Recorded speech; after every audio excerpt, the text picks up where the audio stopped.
نشانیاں 10 ہیں، وہ اگر ظاہر ہو جائے تو سمجھو اب اس کائنات کو درہم برہم کر دیا جائے گا، یہ زمین درہم برہم کر دی جائے گی، آسمان درہم برہم، مہا پرلے آ جائے گا جس کو قیامت کہتے ہیں۔ وہ 10 نشانیاں کیا ہیں؟ مسند احمد کی روایت ہے، رسول اللہ صلی اللہ علیہ وسلم نے ارشاد فرمایا وہ 10 نشانیاں یہ ہیں۔ ایک تو آفتاب کا، سورج کا مغرب سے نکلنا، یہ پہلی نشانی ہے۔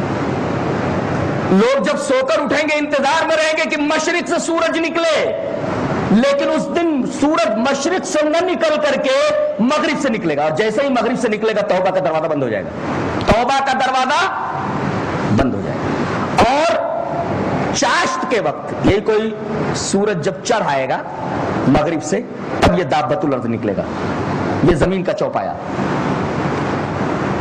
اس کی کیا خصوصیات ہیں وہ ابھی میں بیان کر رہا ہوں۔ تو ایک آفتاب کا مغرب سے نکلنا، دوسرے خروج دجال کا نکلنا، تیسرے یاجوج ماجوج کا نکلنا، چوتھے حضرت عیسیٰ علیہ السلام کا آسمان سے نازل ہونا، ابھی چوتھے آسمان پر ہیں، نبی کریم صلی اللہ علیہ وسلم نے معراج میں ان سے چوتھے آسمان پر ملاقات کی، اور اتریں گے کہاں؟ بیت المقدس کا جو منارہ شرقی ہے، مشرقی مینارہ ہے، اس کے اوپر 2 فرشتوں کے کاندھوں پر ہاتھ رکھ کر کے اس طرح اتریں گے جیسے آپ نہا کر اترے ہوں اور آپ کے بالوں سے پانی ٹپک رہا ہوگا۔ بیت المقدس کا جو مشرقی مینارہ ہے، اس مینارے کے اوپر 2 فرشتوں کے کاندھوں پر ہاتھ رکھے ہوئے اتریں گے، اور ایسا لگے گا جیسے ابھی نہا کر اترے ہوں۔ تو آفتاب کا مغرب سے نکلنا، دجال کا نکلنا، یاجوج ماجوج کا نکلنا، حضرت عیسیٰ علیہ السلام کا چوتھے آسمان سے زمین کے اوپر نازل ہونا، 4، اور اسی طریقے سے دابۃ الارض کا نکلنا، یہ زمین کا چوپایا، پھر ایک دھوئیں کا نکلنا، پھر 3 جگہ خسف ہو جائے گا، ایک مشرق میں، ایک مغرب میں، ایک جزیرۃ العرب میں۔ خسف کا مطلب ہوتا ہے زمین کا دھس جانا، 3 جگہ زمین بالکل دھس جائے گی، ایک تو مشرق میں، ایک مغرب میں، ایک جزیرۃ العرب میں۔ اور چوتھے یہ 10ویں نشانی یہ ہوگی کہ عدن سے، ایک مقام ہے یمن میں، عدن سے ایک آگ اٹھے گی اور سارے لوگوں کو، مردوں کو جو اپنی اپنی قبروں سے اٹھیں گے، ان سب کو میدان محشر میں لے جا کر کے جمع کر دی گی جہاں پر حشر ہونے والا ہے وغیرہ۔ کہتے ہیں یہ 10 نشانیاں جب تک ظاہر نہیں ہوتی تب تک قیامت نہیں آئے گی۔ یہ دابۃ الارض جیسے ہی سورج مغرب سے نکلے گا صبح کے وقت، یہ چاشت کے وقت آ جائے گا، جیسے ہی سورج چڑھے گا یہ آ جائے گا۔ اسی کے بارے میں فرمایا گیا وَإِذَا وَقَعَ الْقَوْلُ عَلَيْهِمْ أَخْرَجْنَا لَهُمْ دَابَّةً مِّنَ الْأَرْضِ تُكَلِّمُهُمْ، جیسے ہی اللہ کا وعدہ پورا ہوگا، قول پورا ہوگا، زمین سے ہم دابۃ الارض کو نکالیں گے، یہ زمین کا چوپایا ہوگا، زمین سے نکلے گا اور یہ جانور ہوگا اور یہ لوگوں سے بات کرے گا، تکلمہم، لوگوں سے بات کرے گا۔ قرآن نے کہا کہ چیونٹیاں بات کرتی ہیں اور حضرت سلیمان سمجھتے تھے، ہدہد بات کرتا تھا، تقریر کرتا تھا، اس کے پاس شعور تھا، اور لوگ یقین نہیں کرتے کہ کیسے ایک پیغمبر ہدہد سے بات کرتا تھا، چیونٹیوں سے بات کرتا تھا۔ جب یہ زمین کا چوپایا باہر نکلے گا تو لوگوں کو یقین ہو جائے گا کہ قرآن کی ایک ایک بات سچ ہے، یہ سب سے بات کرے گا۔ اس کے ہاتھ میں، ترمذی شریف کی روایت ہے کہ اس کے ہاتھ میں حضرت موسیٰ علیہ السلام کی لاٹھی ہوگی اور اس کے ہاتھ میں حضرت سلیمان علیہ السلام کی انگوٹھی ہوگی۔ تو یہ جو موسیٰ علیہ السلام کی لاٹھی ہوگی ہر انسان کی ناک کے اوپر لگا دے گا، ناک کے اوپر لگا دے گا، اور ناک کے اوپر لگانے کی وجہ سے اگر مومن ہوگا تو مومن لکھ جائے گا اس کے ماتھے کے اوپر، اور اگر کافر ہوگا تو کافر لکھ جائے گا۔ یہاں تک کہ بہت سارے لوگ دسترخوان پر کھا رہے ہوں گے اور دیکھ رہے ہوں گے کہ اس کی پیشانی کے اوپر کافر لکھا ہوا ہے اور اس کی پیشانی کے اوپر مومن لکھا ہوا ہے، تو مومن اس کو کافر کہیں گے، کافر اس کو مومن کہیں گے۔ یہ ہے دابۃ الارض، اور اتنا تیز رفتار ہوگا کہ پوری دنیا میں یہ گھوم لے گا۔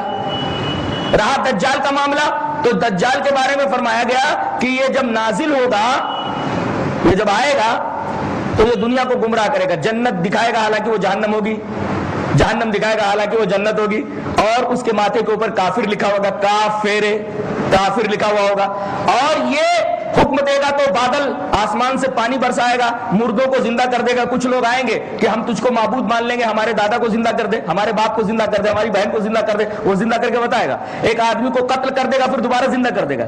یہ پاور اللہ تبارک تعالیٰ دے گا. لیکن یہ شعبدہ دیکھنے کے بعد بھی جو مومن ہوگا وہ اس کو خدا ماننے سے انکار کر دے گا. اللہ اکبر, یہ ایمان ہوگا.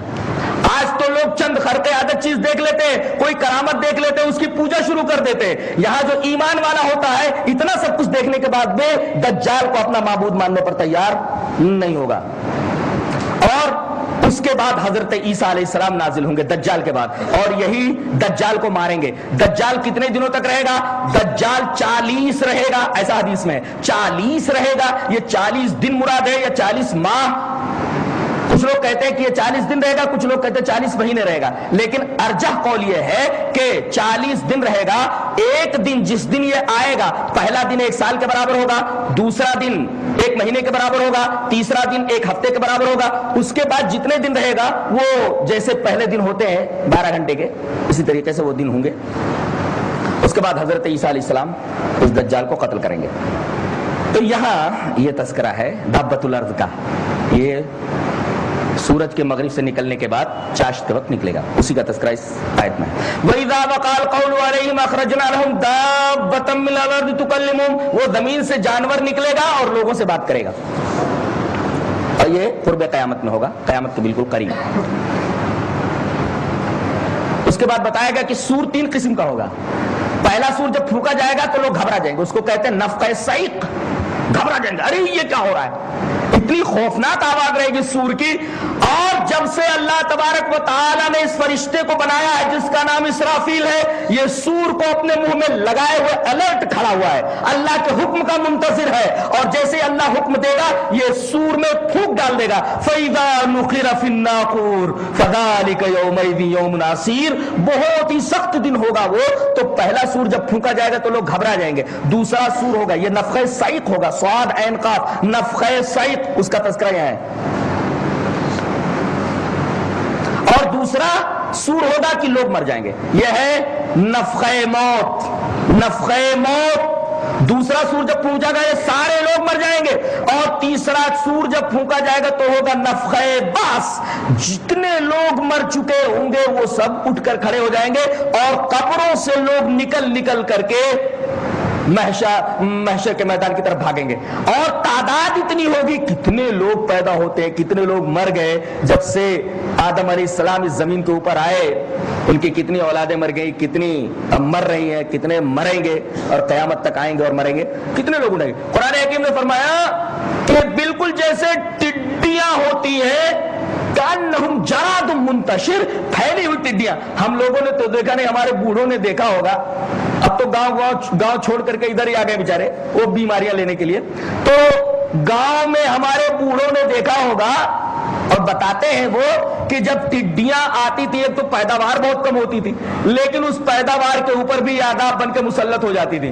وہ ڈبہ لیے رہتے, بعض لوگ ڈبہ بجاتے تھے, بعض لوگ برتن لیے رہتے, برتن بجاتے رہتے, تو شور سن کر کے بھاگتی تھی. لیکن جہاں بیٹھ جاتی تھی جب تک اڑائے تب تک پورا کھیت چٹ کر جاتی تھی, اس لیے کہ ان کی تعداد بہت زیادہ ہو جاتی تھی. کہتے ہیں کہ اگر یہ سورج کے محاذات میں آ جاتی تھی تو آسمان یعنی سورج کی روشنی زمین پر نہیں پہنچتی تھی, تاریکی ہو جاتی تھی. اس طرح لوگ اپنی قبروں سے نکل کر کے بھاگیں گے. اور جانتے ہیں سب سے پہلے کس کی قبر پھٹے گی, سب سے پہلے کون زندہ کیا جائے گا, اپنی قبر سے کون نکلے گا.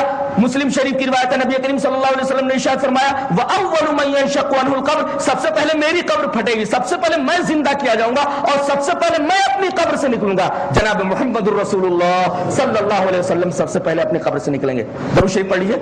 اللهم صل علی محمد وعلی آل محمد كما صليت على ابراہیم وعلى آل ابراہیم انك حمید مجید. اللهم بارک علی محمد وعلی آل محمد كما باركت على ابراہیم وعلى آل ابراہیم انك حمید مجید. اس طرح سارے لوگ میدان محشر میں جمع ہو جائیں گے.